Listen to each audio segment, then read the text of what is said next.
ဒီအိမ်လူတော့အမှနောက်ချောင်းမဆွဲပြတော့ဘူးเนาะသူကပုံမှန်ရိုးရိုးလေးပဲဖြစ်တဲ့အတွက်ကြောင့်မလို့ဟိုရှေ့ချမ်းကိုတော့ဒီလိုမျိုးနှစ်ဆပေါ့လုပ်ပြီးတော့ပတ်တန်ဆွဲထားမယ်ပတ်တန်လေးကိုခောက်ပြီးတော့အဲ့ဒါလေးကိုတို့လေပင်ပေါက်စဖောက်မယ်ဘေးလေးကို3.5လောက်မလို့လေပင်ပေါက်လေးချက်မယ်အခုဒီပြောတဲ့အကျယ်ဝန်းဒီကိုစိတ်ကြိုက်လုပ်လို့ရတယ်เนาะဒီအတိုင်းမှမဟုတ်ဘူးအရှိကိုတော့တို့ရင်ကျဲကနေပြီးတော့အပေါ်ကို3 cm 3.5လောက်တက်ပြီးတော့ဖောက်မယ်လို့မှန်းထားလိုက်တာပေါ့နော်ဒါကိုလိုချင်တဲ့အတိုင်းဒါတကယ်လို့ကိုကရင် height တာတွေပါလေစိတ်ပူတယ်ဆိုရင်ကိုဖောက်နေကြအတိုင်းပဲဖောက်လို့ရတယ်ဒီ level ကနေပြီးတော့6 7ချပြီးဖောက်မယ်ဆိုလို့ရှိရင်ဒါပုံမှန် size ကလေးတွေပေါ့နော်အခုဒီကောင်ကတော့ရင်နဲ့ height တဲ့သဘောရှိတယ်အဲ့ဒါလေးကိုမတို့ကအရင်ဆုံးဒီတိုင်းလေးပဲမြင်းဖြောင်လေးဆွဲလိုက်မယ်နော်မြင်းဖြောင်လေးဆွဲပြီးသွားရင်တို့ပုံမှန်တိုင်းပဲမတို့ V shape level တွေဖောက်နေတဲ့အတိုင်းနည်းနည်းလေး white ပြီးတော့လေပင်ပုံလေးဖော်လိုက်မယ်ပေါ့နော်အဲ့ဒါပြီးတော့မှဒါကောင်လေးကိုဖြန့်လိုက်မယ်ဖြန့်လိုက်တဲ့အချိန်ကျလို့ရှိရင်မတို့ဒီခါးအထိကိုသူကရင်ပုံးပုံစံလေးသွားတာရင်ပုံးပုံစံလေးကပုံမှန်ဆိုလို့ရှိရင်မတို့အမြင်တွေ့နေကြရစီဒီထောက်ထိလောက်ပဲသွားတယ်เนาะအခုဒီအင်ကြီးကတော့ထောက်ထိမဟုတ်မတို့ထောက်နဲ့ခါးနဲ့ရဲ့တဝက်နေရာကိုချမယ်เนาะအဲ့တဝက်နေရာကနေပြီးတော့ခုနကလေပင်နေရာကိုပေကွေးလေးကိုချမယ်ချပြီးလို့ရှိရင်တို့လှတယ်လို့လေးဆွဲလိုက်မယ်အဲ့လိုဆွဲတဲ့အချိန်မှာလည်းနည်းနည်းလေးရွေ့သွားတာတွေရှိနိုင်တယ်အဲ့လိုရှိသွားတယ်ပြဿနာမရှိဘူးเนาะနည်းနည်းပါးပါးရတယ်အဲ့ဒါလေးကိုဆွဲလိုက်မယ်ဆွဲပြီးသွားတဲ့အချိန်ကျလို့ရှိရင်တို့ဒီလေပင်ကြီးကလည်းကျယ်နေတာဖြစ်တဲ့အတွက်ကြောင့်မလို့သူ့ကိုထောက်နည်းနည်းထိုးရမယ်เนาะနောက်ပြီးဒီအိမ်မှာခါကိုဖြတ်ချမှာเนาะအဲ့ခါဖြတ်ချတာကလည်းလေတယောက်နဲ့တယောက်က basic pattern တွေကင်တာတွေကမတူတဲ့ခါကျတော့အမားတို့ဒီခါမြင့်ကနေဖြတ်ချလိုက်တယ်ဆိုလို့ရှိရင်တချို့အမားတို့သုံးနေတဲ့ basic pattern ကတော့အောက်ကိုနည်းနည်းလေးချဖြတ်မှအဆင်ပြေတယ်အခုအရှိမအမားသင်ပေးခဲ့တာတွေရှိတယ်အဲ့ဒါတွေကိုတချို့ချုပ်ပြီးလာပြကြတယ်လာပြကြတဲ့ခါကျတော့သူတို့ရဲ့ basic pattern တွေမှာကျတော့အမားတို့ခါအောက်ကိုနည်းနည်းချဖြတ်လိုက်တယ်ဆိုလို့ရှိရင်လူဝတ်တဲ့အချိန်ကျလို့ရှိရင်သူကအောက်ကျတယ်လို့ဖြစ်သွားတယ်เนาะအဲ့တော့အမားကအဲ့ဒါတွေကိုထည့်မပြောတော့ဘူးကိုသုံးနေတဲ့ basic pattern ဒီအောက်ချဖို့လိုတယ်ဆိုလို့ရှိရင်ချမယ်ချဖို့မလိုဘူးဆိုလို့ရှိရင်တော့မချနဲ့ပေါ့เนาะအဲ့လိုနေရာကနေပြီးတော့ပဲတို့ဒီခါလေးကိုဖြတ်လိုက်မယ်အဲ့ဒါလေးပြီးတော့မှအမားတို့တွေကတောက်ထပ်မယ်เนาะတောက်ကို2နေရာထပ်မယ်အပေါ်ပိုင်းလေးမှာအမားတို့ 0.5 ဆိုတဲ့တောက်ကလေးကိုဂျိုင်းကနေပြီးတော့တစ်ချောင်းတောက်ထပ်လိုက်မယ်ဟောဒီ level ကြီးကကျတော့အမားတို့က level ကြီးကရှည်နေတာဖြစ်တဲ့အတွက်ကြောင့်မလို့အောက်ပိုင်းမှာလည်းတစ်ချောင်းတောက်ထပ်ထပ်မယ်เนาะအောက်မှာလည်းအမားတို့က 0.7 ဆိုတဲ့တောက်ကလေးကိုတစ်ချောင်းထပ်ထပ်မယ်เนาะအပေါ်မှာ 0.7 အောက်မှာ 0.7 နှစ်ချောင်းမျှထည့်လိုက်တဲ့သဘောမျိုးပေါ့เนาะတနေရာလေးမှာထည့်လိုက်လို့ရှိရင်ဒီတောက်ကြီးကကောက်ကောက်ကြီးဖြစ်သွားမှာဆိုတဲ့အတွက်ကြောင့်မလို့အမားတို့2နေရာခွဲထည့်တဲ့သဘောပေါ့เนาะအဲ့တော့ဒီတောက်ကလေးတွေကိုအမားတို့တွေထပ်လိုက်မယ်ထပ်ပြီးတော့မှလိုတာလေးတွေကိုပြန်ညှိပြီးတော့ပြန်ဆွဲပြီးတော့ပတ်တန်ဖြတ်ချရမှာပေါ့เนาะအဲ့လိုပုံစံလေးလုပ်မယ်ခုလိုထောက်လေးထပ်လိုက်တဲ့ချိန်ကျရင်လေပင်လွဲသွားတာလေးတွေကိုအမားတို့ပြေပြအောင်လို့ပြန်ဆွဲပေးမယ်နော်ပြီးရင်တို့ဒီအောက်မှာလည်းဒီတောက်ကိုထွက်ဖို့အတွက်ကအမတို့ကဒါခွဲလိုက်ရတယ်သူကခွဲလိုက်မှထောက်ထက်လို့ရမှာဟုတ်အဲ့လိုလေးခွဲလိုက်ရတဲ့အတွက်ကြောင့်မလို့ခါတောက်မှာအမတို့ဟသွားတာရှိတယ်နော်ဒီအခုဆွဲပြနေတဲ့နီဟာပွဲတက်နီမဟုတ်ဘူးအမတို့ ready made အင်ကြီးချုပ်နီညက်ဆွဲနီဖြစ်တယ်နော်အဲ့ဒါကြောင့်မလို့အခုလိုပုံစံလေးသွားတယ်ပွဲတက်ဒီမှာဆိုလို့ရှိရင်တော့အခုလိုမျိုးမသွားဘူးနော်အဲ့တော့ပွဲတက်တယ်ဆိုလို့ရှိရင်တော့မတို့ဒီမှာတောက်တွေဖြတ်ချရမှာပေါ့နော်ဒီမှာခွဲလိုက်တဲ့အတွက်ကြောင့်မလို့အဲ့လိုပုံစံလေးနဲ့သွားရတယ်ဒါကတော့ ready made ပေါ့ပါလေးဖြစ်တဲ့အတွက်ကြောင့်မလို့ free style လေးလည်းဖြစ်လို့ဒီတိုင်းလေးပဲသွားမယ်အဲ့တော့အခုလိုလေးလုပ်လိုက်တဲ့အချိန်ကျတော့တို့ဒီမှာ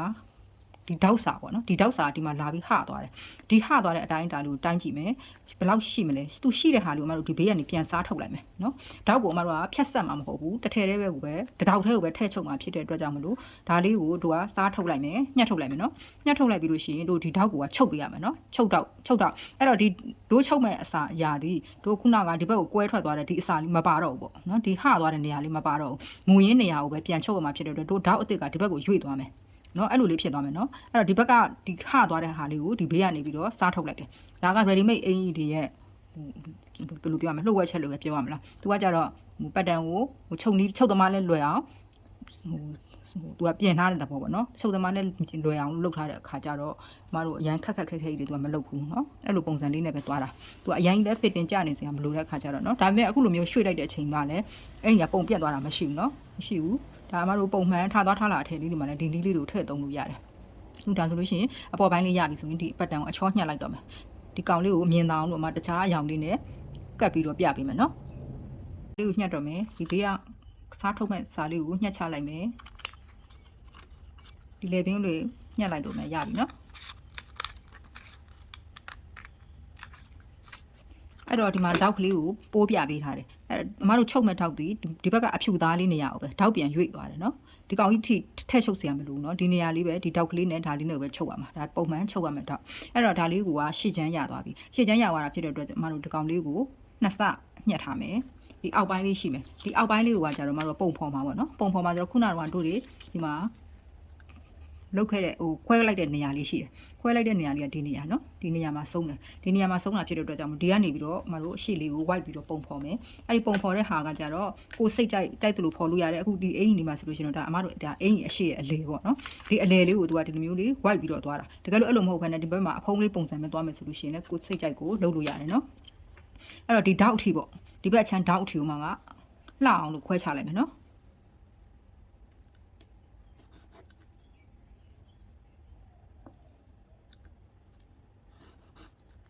်မပေကွင်းနဲ့ဆွဲလို့မလှဘူးဆိုလို့ရှိရင်လက်ကလေးနဲ့ဆွဲတစ်ခါတည်းနဲ့ဆွဲလို့မလှရင်နှစ်ချက်ဆွဲပေါ့နော်ဒီကိုအစင်ပြေသလိုလှမယ်ထင်သလိုလေးဆွဲနော်ဒါမျိုးလေးညှက်လိုက်အပေါ်ပိုင်းလေးကခုလိုလေးနှစ်ဆညှက်ထားလိုက်ပြီနော်အဲ့တော့အောက်ပိုင်းကိုဆက်လုပ်ကြမယ်သူအောက်ပိုင်းကိုလုပ်မယ်ဆိုရင်အမတို့ဒီဓာတ်တွေကိုထပ်ပေးရမယ်ဒီဓာတ်တွေကိုထပ်တဲ့အချိန်ကြလို့ရှိရင်တော့နှစ်မျိုးရှိတယ်ပေါ့နော်အမတို့ခွဲကားလေးပုံစံမျိုးလေးအပေါ်ဘိုင်းလေးကိုပဲထပ်ပြီးတော့အောက်ပိုင်းကိုဝဲလေးလုပ်ရှင်နေဆိုလို့ရှိရင်လည်းရတယ်ဒါပေမဲ့အခုကတော့ဒီအင်ကြီးထွေးကပုံစံအတိုင်းပဲအမအောက်မှာအဝဲမထည့်ထားအောင်ရိုးရိုးပုံမှန်အဝိုက်ကလေးပဲဖြစ်အောင်လို့ဘယ်လိုလုပ်မလဲဆိုတာကိုပြပေးမယ်နော်ဒါဆိုလို့ရှိရင်တို့တွေဓာတ်ထပ်ထားတာမူရင်းဓာတ်ကဒီတိုင်းဆွဲထားတယ်ဒီဆွဲထားတဲ့ဟာလေးတွေမှတို့ဒီလိုမျိုးလေးထပ်လိုက်တာထပ်လိုက်တဲ့အချိန်ကျတော့ဒီဘက်ထောက်ကတော့မပြောင်းလဲဘူးပေါ့နော်သူကထောက်ကအချွန်လေးဖြစ်တဲ့အတွက်ကြောင့်မလို့ဒီတိုင်းလေးရတယ်ဒီဘက်ထောက်မှာတော့တို့ဒီမှာမလှမပဖြစ်သွားတာတွေရှိတယ်အဲ့ဒါလေးတွေကိုတို့ကပြန်ပြီးတော့ပတ်တန်လေးကပ်ပြီးတော့လှအောင်ပြန်ဆွဲယူမယ်နော်ဒီဘက်ထောက်ကလေးကိုပြန်ဖြည့်ပြီးတော့ဆွဲယူမယ်ခုလိုလေးဖြစ်သွားတယ်အဲ့ဒါကိုမှတို့ဒါလေးကိုကိုလှတယ်လို့လေးပေါ့နော်ဒါလေးနဲ့ညီအောင်လို့ပြန်ပြီးတော့လိုက်တဲ့လေးပြန်ဆွဲပြီးတော့ဒါလေးကိုဆွဲယူပြီးတဲ့ခါကျရင်ဒါကိုညှက်မယ်ညှက်ပြီးရင်သူ့ကိုလည်းဒါမျိုးနှစ်ဆညှက်ထားမယ်နော်ခုလိုလေးနှစ်ဆညှက်ထားမယ်နော်ပြီးအဲ့တော့ခါကျတော့ချုပ်တဲ့အချိန်ကျရင်နောက်ချမ်းချုပ်မယ်ဒီရှေ့ချမ်းကိုတို့ဒေါက်ကလေးတွေထည့်ချုပ်မယ်ဒေါက်ကလေးထည့်ချုပ်ပြီးရင်အမတို့ဒီမှာကြည့်လိုက်မယ်ပြန်ထပ်လိုက်တဲ့အချိန်ကျရင်ဒီလိုလေးဖြစ်သွားမယ်ဒါကအောက်ချမ်းသူ့ဟာနဲ့သူကွက်တီပဲနော်သူ့ရဲ့အလေချမ်းကဒီအပေါ်ပိုင်းဆိုလို့ရှိရင်လည်းသူ့အလေချမ်းချင်းဒီမှာလာထိမယ်နော်ဒီမှာလည်းအလေချမ်းလေးလာထိမယ်နော်အဲ့တော့ဘာပြောမလဲဆိုတော့တို့ဒီအပေါ်ပိုင်းမှာဒီဒေါက်စာကြီးပါတယ်ဒီဒေါက်စာကြီးပါတယ်ဒီအောက်မှာကတို့ဒီဒေါက်ကိုဒီဘက်ချမ်းဒေါက်ကိုချုပ်လိုက်မှာဖြစ်တဲ့အတွက်ကြောင့်မလို့ဒီကောင်ဒီဘက်ဘေးကိုထပ်ပြီးတော့ရွေ့သွားမယ်နော်ရွေ့ဒီဘက်ထက်ကိုထပ်ရွေ့သွားမယ်တို့ပထမမှတ်ခဲ့တဲ့နေရာတော့မဟုတ်တော့ဘူးသူကဒေါက်စာကြီးပိုထွက်နေတာဖြစ်တဲ့အတွက်အခုဒီမှာတို့ဒေါက်ဒီဘက်ဘေးကိုရောက်သွားမှာအဲ့တော့ဒီအင်ကြီးဒီတကယ်ချုပ်လိုက်တဲ့အချိန်ကျလို့ရှိရင်ဒီအဝိုက်ဒီမတို့ဒီဘေးထီကိုရွေ့သွားမှာနော်အဲ့ဒါလေးကိုသဘောပေါက်ထားဖို့လိုတယ်အဲ့တော့ဒီကောင်ဒီရှေ့ချမ်း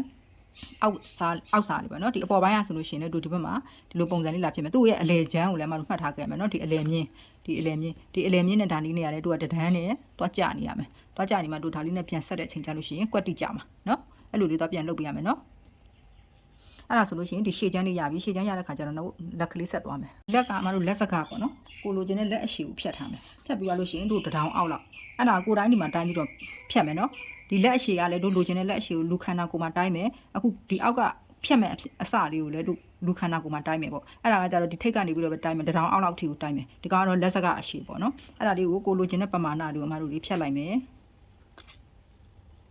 သူအပေါ်ပိုင်းလေးကိုကကြတော့လက်မှာထိတ်ကအဖောင်းလေးနဲ့ထည့်ပေးမှာအဖောင်းလေးထည့်ပေးမှာဖြစ်တဲ့အတွက်ကြောင့်မလို့ပုံမှန်အမတို့ဒီလိုလက်ဖောင်းလေးပဲခွဲဆွဲလိုက်ရင်လည်းရတယ်လို့တို့ခွဲကားနဲ့ဆွဲမယ်ဆိုလို့ရှိရင်လည်းရတယ်နော်အဲ့ဒါပြီးတော့ဒီကောင်လေးကိုကတို့ညှက်ချမယ်တို့လေးလက်ထိတ်ကလေးကိုခွဲထားနော်သူကမူရင်းကဒီလိုပုံစံလက်ကလေးရှိတယ်အဲ့ဒါကိုဒီထိတ်ကနေပြီးတော့အမတို့ခွဲချလိုက်တယ်ပြီးရင်ဒီဘက်ကိုညှက်ထုတ်တယ်ဒီဘက်ကိုလည်းတစ်ခါညှက်ထုတ်တယ်ဒီလက်ဖောင်းလေးကလည်းအမရှိမှအများကြီးပဲတင်ထားခဲ့ပြပါပြီအဲ့ဒါဆိုတော့ဒီလိုလေးကွဲထွက်သွားတာပေါ့နော်အဲ့တော့ဒါလေးကိုငြိမ်သွားအောင်လို့အရင်တိတ်ကတ်ထားလိုက်တိတ်ကတ်ပြီးရင်တို့ဒီလက်တိုင်မြင်းလေးကိုအပေါ်ကိုဆွဲတင်လိုက်မယ်ဆွဲတင်လိုက်ပြီးလို့ရှိရင်ဒီကောင်လေးကိုအဖောင်းအကွဲကားလေးယူပြီးမယ်ပေါ့နော်အဲ့ခွဲကားလေးကိုကတော့အမတစ်ဖက်ကို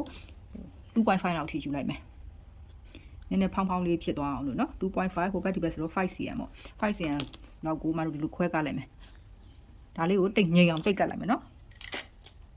ကတ်ပြီးတော့မှတို့ဒီလက်ကလေးကိုပြန်ပြီးတော့လှအောင်လို့ပြန်ဆွဲယူနော်သူ့ရဲ့မူရင်းလက်ကလေးအတိုင်းရအောင်လို့အဲ့ဒါလေးကညှက်လိုက်လို့ရှိရင်ဒါအပေါ်ပိုင်းလေးအမတို့ရသွားပြီနော်အဲ့တော့အောက်ပိုင်းလေးကိုတို့ကဒီမှာခုနဖြတ်ချလိုက်တာဒီလိုနေနော်ဒီလိုလေးအဲ့ဒါဒီအောက်ပိုင်းလေးကိုလည်းခုနကအမတို့ခွဲကားလေးလုပ်မယ်ဆိုလို့ရှိရင်ရတယ်ခွဲကားလေးလုပ်မယ်ဆိုလို့ရှိရင်တော့တို့ပုံနေရလို့မဟုတ်ဘူးဟိုပုံမှန်အမတို့မြန်မာအိမ်ဒီမှာအောက်မှာတွေ့ရတယ်လို့မျိုးအဝဲအတွန်လေးဖြစ်သွားလိမ့်မယ်နော်တကယ်လို့ခွဲကားလေးလုပ်မယ်ဆိုလို့ရှိရင်တော့တို့ရဲ့အိမ်ဒီလိုပုံစံလေးအောက်ပိုင်းလေးကိုဟသွားမှာပေါ့နော်ဒီလိုပုံစံလေးဖြစ်သွားမှာအခုကတော့အဲ့လိုမဟုတ်ဘူးဒဲကိုပဲအမတို့ကအတွန်လေးထည့်ပြီးချုပ်ထားတာဖြစ်တဲ့အတွက်ကြောင့်မလို့အခုဒီအနေအထားကိုအမတို့၄တောက်စလေးညှက်ပြီးလို့ရှိရင်ရပြီအခုသူနဲ့ကိုတိုင်းကြည့်လိုက်သူနဲ့ဘယ်လောက်ရှိလဲပေါ့နော်အဲ့ဒါလိုပတ်တန်နဲ့မြင်အောင်ပြပေးမယ်တကယ်တော့သူကလွယ်လွယ်လေးပဲရိုးရိုးပိတ်စလေးကိုအတိုင်းတာလေးတွိုင်းပြီးတော့ညှက်လိုက်ရပြီနော်မြင်အောင်ပြပေးချင်လို့အောက်ကပတ်တန်လေးမှာဒီလိုကတ်လိုက်တယ်တကယ်တော့ဒီလိုလေးမလိုပါဘူးနော်အဲ့တော့ဒီအတိုင်းအတာကို နောက်ထပ်ထပ်ပြီးတော့ချက်လိုက်မယ်ဒီတစ်ဝက်ပေါ့ဒီတစ်ဝက်စာရှိတဲ့လောက်ကိုမတို့ဒီဘက်မှာထပ်ပြီးတော့ချက်လိုက်တယ်များများတွန့်ချင်များများချက်လို့ရတယ်နော်သူကနှစ်ဆအထိချက်လို့ရတယ်ဒါပေမဲ့အခုဒီမှာအဲ့လောက်ကြည့်တော့မလို့သူကဥမာ24ရှိတယ်ပေါ့ဒီထိတ်ကနေဒီအထိအဲ့တော့သူ့ရဲ့တစ်ဝက်အမှ12ကိုဘေးကိုထပ်ချက်လိုက်တယ်ထပ်ချက်ပြီးရင်သူ့ကိုဒီတိုင်းလေးပဲတို့တွေ4တောက်ကလေးပဲယူပါနော်ဒီကောင်လေးကလည်းအမှန်ဆိုလို့ရှိရင်သူကလက်ပတ်တန်လေးဖြစ်တဲ့အတွက်ကြောင့်အောက်အဖျားကိုရှူးသွားတယ်အဲ့ဒီအဖျားရှူးတဲ့အတိုင်းမယူတော့ဘူးမတို့တွေရိုးရိုး4တောက်စလေးပဲယူလိုက်ပါအခုတိုင်းလေးပဲယူမယ်ဒါလေးကိုပဲသူကအပေါ်ပိုင်းလေးမှာတွန့်ပြီးတော့ချုပ်လိုက်တာအဲ့ဒါဆိုလို့ရှိရင်အခုရုပ်ထဲက sorry အဲ့ဒီနေရာပုံနေရရုပ်တိုင်းလေးထွက်မယ်နော်အဲ့လိုမဟုတ်ဘဲနဲ့တို့ကဒီကနေပြီးတော့ညှက်ချမယ်ဒီကောင်လေးကိုလည်းခွဲပြီးတော့ညှက်ချမယ်ဒီကောင်ဘက်ကလည်းဒီလိုမျိုးလေးညှက်ချပြီးတော့အပေါ်ပိုင်းကိုတဲတဲလေးကြအောင်ညှက်မယ်ပေါ့နော်ညှက်ပြီးလို့ရှိရင်တို့ခွဲကားလေးလောက်လိုက်မယ်ဆိုလို့ရှိရင်လည်းဒီအင်ကြီးရဲ့လက်ကလေးရတယ်နော်အဲ့ဒါကတော့ကိုယ်စိတ်ကြိုက်ကိုလုပ်လို့ရတယ်အခုကတော့အရှိခုနကခွဲကားပုံစံလေးတွေကတော့လူအများစုတွေသိမှာပါနော်ဒီကောင်လေးကတော့လုပ်လို့ရတယ်ဆိုတဲ့အကြောင်းလေးကိုပဲပြပေးတာအခုကတော့ရိုးရိုးလေးနဲ့ ready made တွေကတော့ဒီလိုရိုးရိုးပုံစံလေးတွေပဲသွားတာများတဲ့အတွက်ကြောင့်မလို့အခုဒီပုံလေးကိုပဲပြပေးလိုက်မယ်နော်ကိုယ်စိတ်ကြိုက်ကိုကိုယ့်ဘာကိုပြင်လို့ရပါတယ်ဒါဆိုရင်သဘောပေါက်မှာပါနော်